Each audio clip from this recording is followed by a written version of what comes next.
In everyday life and throughout history, retrospect and hindsight are truly wonderful things. And as we come to the end of Dragonflight, and Retail WoW is now back into a healthy enough state to begin the World Soul Saga as we transition into the War Within. The overall vibe for Dragonflight as a general expansion is that it was pretty okay, and it did what it needed to do. Be a little boring and steady the ship whilst we set up some quality of life features that will serve the bigger picture and storyline for the World Soul Saga, from both a gameplay and storytelling point of view. However, as we've now essentially seen Dragonflight come and go and pass judgment on it, it's pretty impressive that Retail WoW went from a state of disarray and despair to where we're at now. And to be honest, I'm pretty surprised that they even managed to pull it off. I mean, nothing absolutely outstanding has happened, but Retail truly has got itself out of the depths. And well, it seems most of the damage was done by both Battle for Azeroth and Shadowlands, but especially hinted towards the absolute carnage and damage that Shadowlands did. And not carnage in an epic good way, more in a someone has farted on a busy train on a very warm summer morning, and there's still an hour left of the journey to go.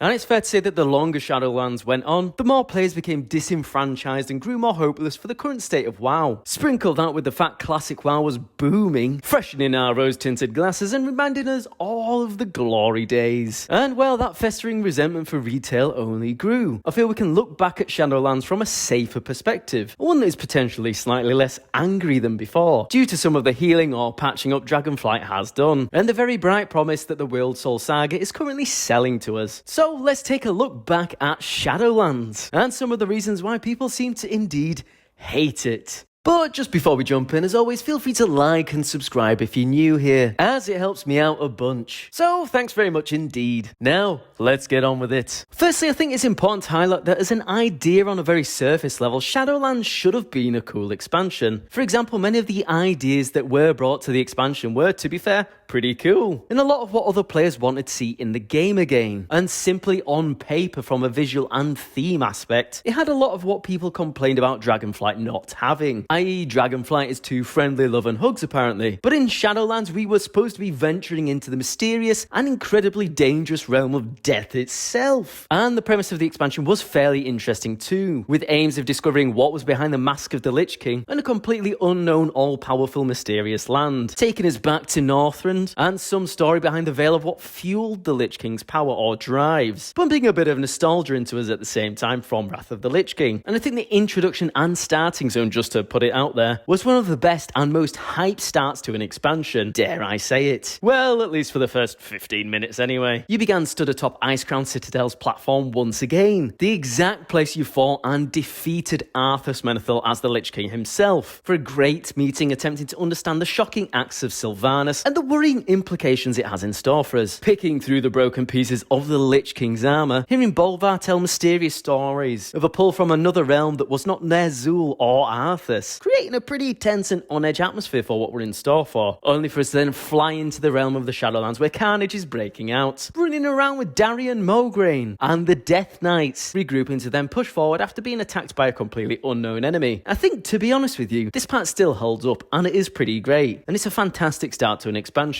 similar to the hype you got at the start of Legion, for example, on the Broken Isles where you're running around fighting demons trying to find Varian. And again, to be fair, you can't deny that aesthetically a lot of the bosses in the first few raids of Shadowlands looked pretty great, with the return of some iconic villains such as Kel'Thuzad in Sanctum of Domination, the Remnant of Ner'zhul, and I think Castle Nathria, in fairness, once again, was a good raid with a compelling villain in Denathrius, who in my opinion should have likely remained the main villain for Shadowlands. However, it certainly wasn't all glory, was it? And I think one page of slight praises about Shadowlands is pretty much where things stop for me. I wouldn't even call it giving the expansion its flowers. It's just stating a few things and ideas that were okay with it. As the expansion wasn't pure evil, it just really felt like it was. And although it started off good enough with a villain and a decent raid and a nice introduction zone, Shadowlands then proceeded to have a terrible villain and gameplay that made everyone sad. So from an ideas perspective, it should be cool and interesting, but overall, it just wasn't. But why is that?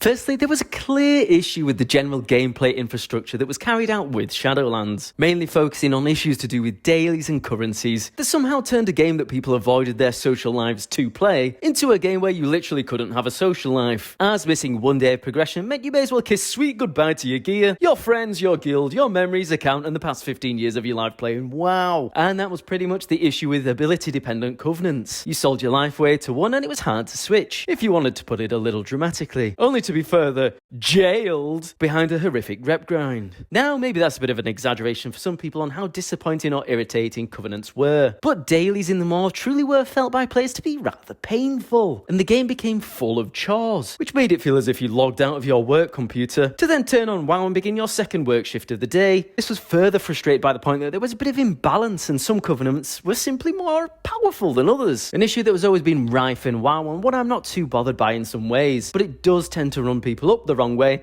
and I understand why. There was also the notable drought in between slower content releases, where players did really feel abandoned at times, where nothing was happening, but this isn't new to WoW either. And well, with legendaries, it was pretty obvious that the crafting process for the legendary armor templates was kept behind and, dare I say it again, jailed! They were jailed behind some very expensive grind for materials. Overall, with the vibe of Shadowlands feeling like one big grind. And not the good kind of grind you do whilst dancing to Night Fever by the Bee Gees. The bad kind of grind, like your teeth being grinded away at the dentist. But I think the main issue of Shadowlands comes from how downhill and disenfranchised players became with the storytelling and the writing of the expansion. From a narrative point of view, Shadowlands just became a massive mess at a vastly increasing rate the longer things went on, mainly due to retconning lore and mistreating or mismanaging the storyline of certain beloved Warcraft characters. And an incredibly large, bald and muscular factor to that appeared in the form of Daddy Mega Chad Sadboy version of the Lich King, named Zoval, or the Jailer if you want to call him that. Once again, on first looks and pure aesthetic, Zoval is a typical Warcraft villain. He is over-muscular and wears giant, sharp, pointy armour. How on earth could you mess up such a simple idea and turn him into one of the most disappointing or hated characters in Warcraft history? Well, to put it simply, you do that by massively retconning the lore of some of the most loved storylines or characters in Warcraft's history. And that's pretty much why trying to turn the Jailer into the supposed Thanos of Warcraft didn't work. There was no trail of breadcrumbs to build the Jailer up as that type of character, or no way to tie up previous bits of lore that could then somehow be justified. That pretty much everything you loved in previous World of Warcraft storylines was all part of the Jailer's plan, and he was moving the pawns all along the way. But it's okay because he just turned up, looked a bit more like a big, bald Dwayne Johnson version of the Lich King, so surely we were all going to love it and eat it up. It was a big issue. Not only was it poor storytelling, it was poor storytelling that wasn't inherent or captured in one expansion. The issue was that it tried to infect the lore for a lot of Warcraft. Now, there is a way to build up these types of characters, and World of Warcraft has done it before. For example, the breadcrumb trail for the actual big bad villain of World of Warcraft, Sargeras, goes all the way back throughout Warcraft's history for decades now. And yet the only true glimpse we've ever got him in action was that cinematic where Sargeras stabs Azeroth at the end of Legion. And boy, to me, it did really pay off. All these small bites of lore and conversations you hear, alongside the fear factor pumped into him commanding the Burning Legion, and then you going on defeating huge characters like Kil'jaeden, who supposedly served Sargeras, built him up by to the point where that cinematic does roll around, and you see Sargeras is absolutely enormous and quite literally plunging a ginormous sword into the world. It doesn't feel like some incredibly overpowered character has just turned up to steal the limelight by any means. It's turning up and doing something devastating that you think they're then actually capable of doing. And well, that was pretty much the massive issue with the Jailer. There was no breadcrumb trail. He just turned up and was announced to be super powerful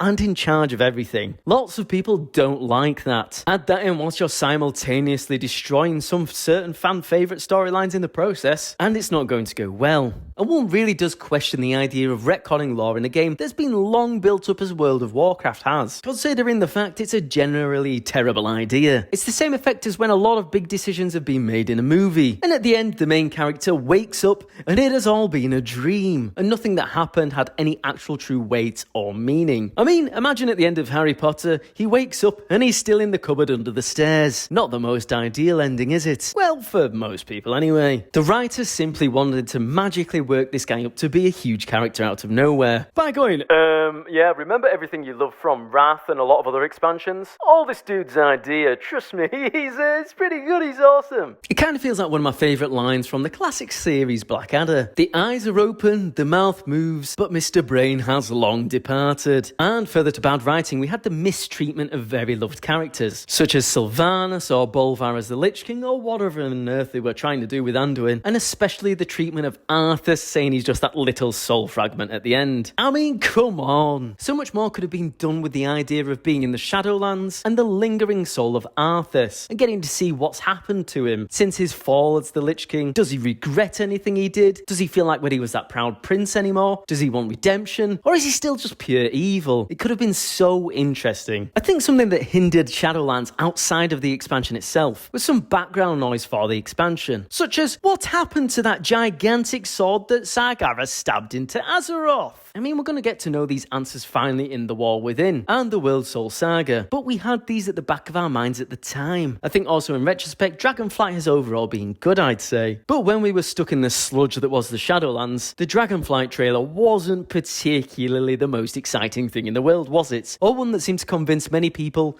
WoW was on a strong return, which only added to the general mood at the time of Shadowlands as an expansion being pretty glum, rather than a direct effect of Shadowlands itself, adding to that fuel of fire of what on earth is happening with the progression of Warcraft as a story. So I think overall it was a big shame. Shadowlands did have the potential to be a good expansion, from some of the early aesthetics in the game, a decent first raid, and what is probably a great introduction to the expansion, as well as some other good surface level ideas. Unfortunately, I think due to other ongoing issues at the time, as well as a host of gameplay and storyline decisions, Shadowlands sadly tanked itself into the ground, with repetitive, dull and annoying systems of gameplay, and a story that disenfranchised a lot of players. Yet we now seem to have come back from the depths. Ironically, a fitting feeling for how escaping the Shadowlands should have been, and to me, Dragonflight has been a good expansion, and we're back in a solid place in retail. So, I'm really looking forward to The War Within and the World Soul Saga, but only time will tell. As to these seem to be surface level great ideas. And well,